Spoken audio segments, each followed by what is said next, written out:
Kemarin saya mendapatkan sharing dari seorang rekan ya, bahwa pejabat di suatu institusi negara itu mendiamkan berkasnya dia itu selama 6 bulan.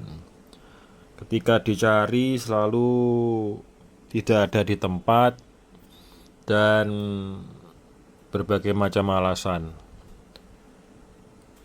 Jadi ya kemudian saya teringat ya, teringat bahwa memang pelayanan publik itu banyak pihak-pihak terkait yang cara penyelesaiannya itu tidak benar ya, tidak baik ya, sehingga memberikan kesan buruk ya.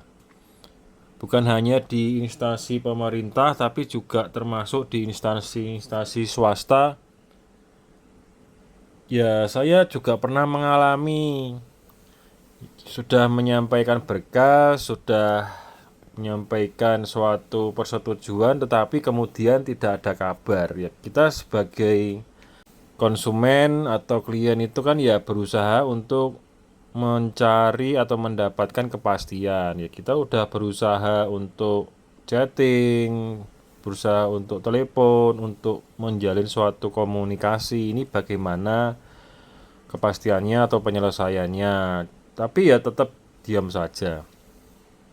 Suatu ketika di berita televisi juga ada kesaksian ya, pejabat tinggi negara juga begitu, udah disampaikan suatu keluhan, suatu aduan, tapi ya didiamkan saja. Sehingga problem-problem di masyarakat itu tidak terselesaikan hanya dengan berdiam diri, didiamkan saja. Ya itulah, dari pejabat tinggi sampai pejabat bawah sampai tokoh masyarakat juga semua caranya begitu. Termasuk banyak juga kasus P3. P3 itu mendapatkan aduan, keluhan dan lain sebagainya juga diam saja. Jadi budaya mendiamkan aduan atau problem ini sepertinya perlu diperbaiki. Ya minimal dikasih tahu lah, misalnya tidak bisa atau apa ya, memberi kabar, memberi respon dengan itikat yang baik. Nah, terakhir teman saya itu mau menggugat ya, mau menggugat pejabat negara tersebut karena dianggap tidak berfungsi atau tidak bekerja sebagaimana mestinya. Pernah juga aduan ke partai ya, atau keluhan ke partai ya.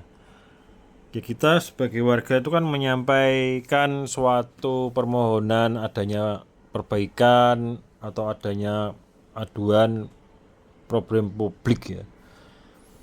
Ya kalau yang masalah perbaikan fisik itu cepat ya, bisa diupayakan ya. Apalagi yang berkaitan dengan dinas perhubungan itu bisa cepat ya.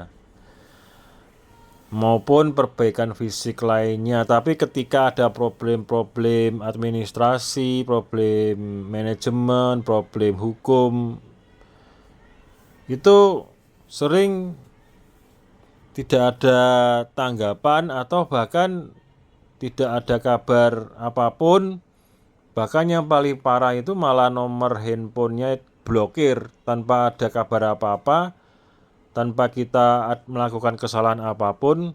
Ketika kita mau follow up suatu problem hukum atau administrasi, ya memberi kesan yang tidak baik ya, sehingga masyarakat atau warga itu menjadi berkesan buruk, menjadi anti untuk merespon dari yang diupayakan pejabat pemerintah ataupun wakil rakyat.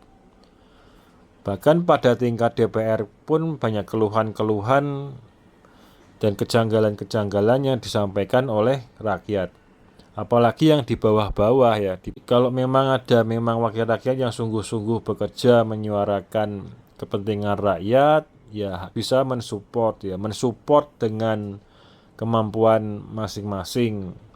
Kita harus menghargai dan menghormati mereka wakil rakyat yang sudah berdaya upaya untuk menjalankan tugasnya sesuai dengan jabatan.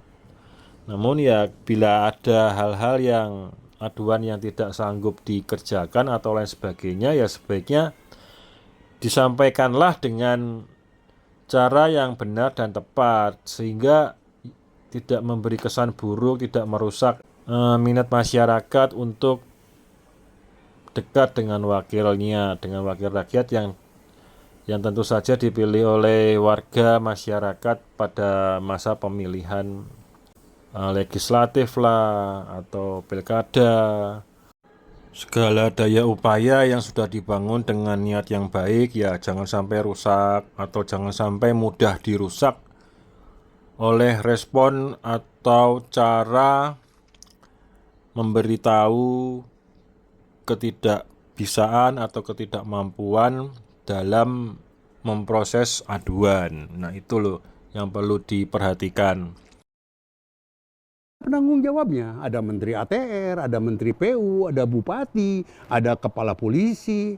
Harusnya masing-masing menjalankan perannya masing-masing. Harusnya masing-masing menjalankan peranannya untuk menciptakan pelayanan publik yang baik. Artinya ada banyak pihak yang tidak menjalankan peranan itu. Tidak punya komitmen untuk menjalankan peranan itu. Tidak punya komitmen. Tidak punya komitmen. Bukan tidak punya skill, tidak punya komitmen. Skill cukup sekali.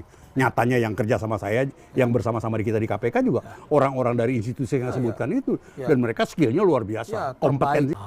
Sistem politik kita wrong. Sistem politik kita weak. Terserah mau gimana kesimpulannya. Akibatnya apa? Contoh lah.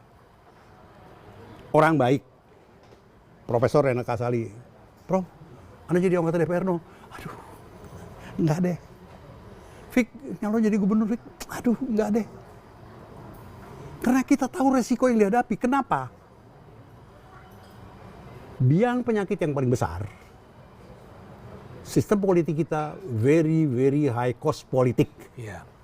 Ini sejalan dengan temuan yang dilakukan oleh dua orang sejarawan ekonomi yang menemukan mengapa bangsa-bangsa berbeda nasib, ada yang kaya, ada yang miskin, dan kemudian mereka mendapatkan hadiah Nobel ekonomi akhir tahun lalu, dan mereka menyimpulkan bukan iklim, bukan sumber daya alam, tapi penyebabnya terutama adalah karena sistem politik yang mengakibatkan satu bangsa bisa maju atau bisa mundur. We have to review our existing system.